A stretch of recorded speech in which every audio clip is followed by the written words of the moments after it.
Netaji Subhash open ইউনিভার্সিটিতে যে সকল স্টুডেন্টসরা ভর্তি হয় তাদের ক্ষেত্রে দুটো কমন প্রবলেম থাকে। একটা হচ্ছে অ্যাসাইনমেন্ট এক্সাম, 2 নম্বর হচ্ছে অফলাইন এক্সাম। দেখুন, অ্যাসাইনমেন্ট এক্সামটা অনলাইনে বাড়িতে বসে আপনি দিতে পারবেন নিজের স্মার্টফোনের সাহায্যে। আর একটা জিনিস হচ্ছে সেটা হচ্ছে অফলাইন এক্সাম।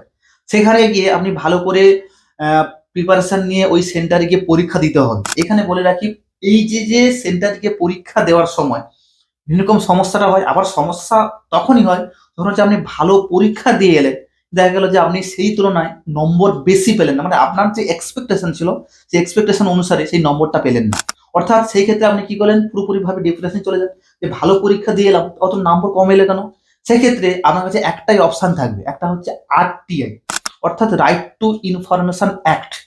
এই অনুসারে আপনাকে পরিষ্কারভাবে ইউনিভার্সিটির কাছে আপনি নিজেই অ্যাপ্লিকেশন করে জানতে পারবেন যে আপনার খাতাটা কিভাবে কাটা হয়েছে এবং আপনি ভালো যে লিখেছেন সেটা আপনাকে ক্লিয়ারিফাই করতে হবে। তার পাশাপাশি ওই ইউনিভার্সিটি আপনাকে কিন্তু ডাকবে, আপনার খাতাটাকে আপনার সামনে চেক হবে, কিংবা ওরা কিন্তু এক্সামিন করবে আপনার খাতাটাকে। সেক্ষেত্রে আপনি যদি ভালো পরীক্ষা দিয়ে থাকেন কিংবা কোনো ভুল ভ্রান্তি হয়ে থাকে, তাহলে কিন্তু আপনার নম্বর পাওয়ার সময়টা কিন্তু অনেকটাই বেড়ে যায়।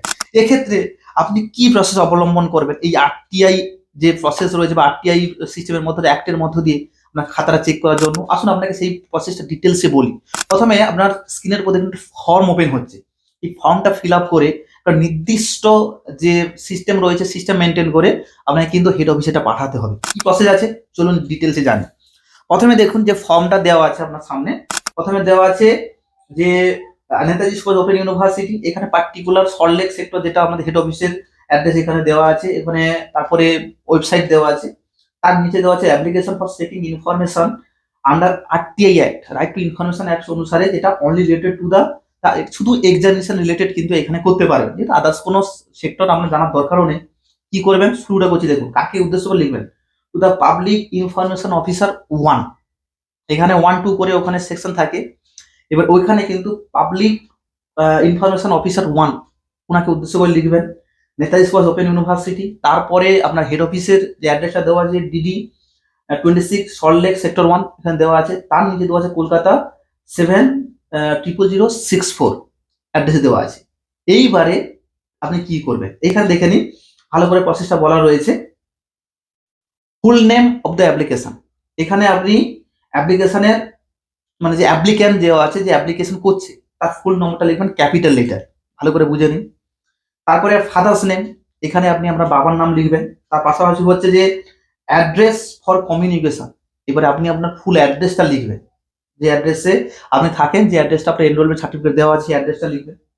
টেলিফোন নম্বর দেবেন, তার পাশাপাশি মোবাইল নম্বর দেবেন, সব দিয়ে দিলেন, মোবাইল নম্বর দিয়ে দিলেন। তারপরে হচ্ছে weather belongs to the BPL category, আপনি যদি BPL ক্যাটাগরি হয়ে থাকেন তাহলে BPL ক্যাটাগরিতে ইয়েস লিখবেন না নো লিখবেন।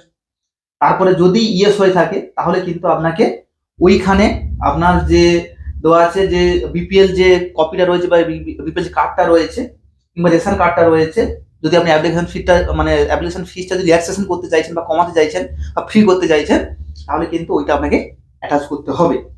আর যদি নো হয়ে থাকে তাহলে কোনো অ্যাটাচ করতে হবে না। তারপরে যেটা হচ্ছে কোর্স অফ দ্য স্টাডিজ, কোন কোর্সে আপনি পড়ছেন এটা লিখে দেবেন। আপনার BDP PG, তারপরে BLIS PG ডিপ্লোমা, তারপরে certificate course, vocational course, B.Ed course ইত্যাদি আপনি কোর্সের যেটা আপনি কোর্সের আপনি ভর্তি হচ্ছেন সেটা লিখবেন। যারা UG কোর্সে পড়ছেন UG কোর্স লিখে দেবেন। তারপরে ওই কোর্সের আন্ডারে আপনার এনরোলমেন্ট নম্বরটা লিখে দেবেন, ওটাই কিন্তু আপনার স্টুডেন্টস আইডেন্টিটি লিখে দিলেন। তারপরে স্টাডি সেন্টার কোড লিখলেন, স্টাডি সেন্টার কোডটা যেটা আছে দেখবেন প্রত্যেক স্টাডি সেন্টার কোড থাকে, সেই কোডটা লিখে দিবেন। তার পাশাপাশি details of the additional fees if applicable, additional ফিসটা যেটা হচ্ছে সেটা আপনি দিয়ে দেবেন, যে আপনি যে এই এটা করবেন মানে ফর্মটা ছাড়বেন তার জন্য একটা সামথিং একটা ফিস পেমেন্ট করতে হবে, সেটা ডিটেলসে বলছি। তারপর ডিমান্ড ড্রাফটের নম্বরটা দেবেন, অ্যামাউন্ট দেবেন, নেম অফ দ্য ব্রাঞ্চ কোনখান থেকে আপনি ওই এটা কেটেছেন, ডেটটা দিয়ে দিবেন। এইবারে কি বলেছে যে যদি particular information require please enclose the separate sheet if the require, এখানে বলছে আলাদা করে একটা সিট নিতে বলছে যদি আপনার কোনো ইনফরমেশন দরকার থাকে বা দিতে চান আপনি, বা আপনার যদি কোনো ডেসক্রিপশন থাকে, বর্ণনা থাকে বা ডিক্লেরেশন থাকে সেটা আপনি দিতে পারেন, সেটা কোনো কিছু দরকার নেই। তারপর ডিক্লেরেশন বলছে I state that the formal short does not fall the restriction content in the 8 and 9 of the RTI 2005। এই যে আপনি যে করলেন যে একটা রয়েছে RTI 2005 অনুসারে যে রুলস রেগুলেশন আছে, সেই রুলস রেগুলেশন অনুসারে কাজ হবে সেই কথাটা বলে যাচ্ছে। আমি সব রুলস রেগুলেশন মেনে আমি এই ফর্মটা কিন্তু ফিল আপ করছি। আমি জানতে চাইছি যে আমার ফর্মটা আপনার রেজাল্টে কি হয়েছে আমি জানবো। তারপরে বাম দিকে আপনি দেখুন প্লেস দেওয়া আছে, প্লেসটা আবার লিখবেন, ডেট দেওয়া আছে, ডেটটাও লিখবেন। তারপরে নিচে দেখুন ডান দিকে বরাবর সিগনেচার দেওয়া আছে, আপনি নিজে সিগনেচার করবেন। এবং তারপরে দেওয়া আছে দেখুন অ্যাপ্লিকেশন ফিস অফ RS 10 টাকার মতো ডিমান্ড ড্রাফটে কাটতে হবে। এটা should be attached form of the IPO banker cheque of the demand draft. তারপর court fees IPO banker cheque DD should be favour of the Netaji open university payable at the Kolkata. এবার এখানে বলতে চাইছে এই সমস্ত ডিমান্ড ড্রাফটের যে আপনি যে রিসিভ কপিটা দেবেন, তা কিন্তু ইউনিভার্সিটি ডাইরেক্টলি যে ব্যাংক অ্যাকাউন্টে পাঠিয়েছেন সেটা কিন্তু অবশ্যই এখানে অ্যাটাচ করতে হবে বা ওখানে শো করাতে হবে। তারপরে দিয়েছে যে please attach photocopy of the relevant marksheet, আপনাকে কিন্তু মার্কশিটটা এখানে অ্যাটাচ করতে হবে। এখানে বলে রাখি যে অনলাইনে যে মার্কশিটটা অ্যাটাচ করেছেন সেটা করবেন না, অরিজিনাল মার্কশিটটা করতে পারেন। অনলাইন করলে কোনো অসুবিধা নেই, কিন্তু ওরা অরিজিনালটাই চাই, যদি আসতে দেরি হয় তাহলে কিন্তু এটা আপনি করে দেবেন। Progress report card, progress report card বলছে এনরোলমেন্ট সার্টিফিকেট যেটা বলবো। তার পাশাপাশি হচ্ছে অ্যাডমিট কার্ড, অ্যাডমিট কার্ডটা আপনি কোনো please do not copy of the web result, এখানে পরিষ্কার বলে দিয়েছে please do not attach copy of the web result. Web result কিন্তু করবেন না, অনলাইনে যেটা পেয়েছেন সেটা করবেন না, অরিজিনাল জিনিসটা কিন্তু করবেন। এটা কিন্তু পরিষ্কার করে বলছে, আপনি কালার জেরক্স করে সেটাকে কপি করে দিতে পারেন। এটা করে দিয়ে ডাইরেক্টলি নেতাজি ওপেন ইউনিভার্সিটিতে হেড অফিস রয়েছে সেখানে পাঠিয়ে দেবেন। উপরে এই ফর্মটা ফিল আপ করবেন, ফিল আপ করে ডকুমেন্টগুলো অ্যাটাচ করে দেবেন, অ্যাটাচ করে একটা খামের মধ্যে করে দিয়ে স্পিড পোস্ট করে দেবেন। স্পিড পোস্টটা একদিন বা দুদিনের মধ্যে চলে যাবে।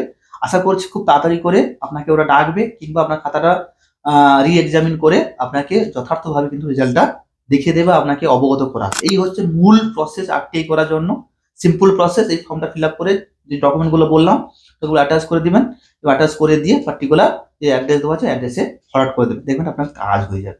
আশা করি ভিডিওটা আপনাদের পক্ষে হেল্পফুল হয়েছে। এরকম ভিডিও পেতে চাইলে অবশ্যই চ্যানেল সাবস্ক্রাইব করে রাখবেন। আর যদি ভিডিওটি ভালো লাগে লাইক করবেন, শেয়ার করবেন। আবার যদি ইনফরমেশন দরকার থাকে কমেন্ট করবেন, আমাদের টিম কিন্তু সময় পেলে অবশ্যই কমেন্টে ফিডব্যাক দেবে। দেখা হচ্ছে অন্য কোনো ভিডিও অন্য কোনো সময়। ভালো থাকুন সবাই।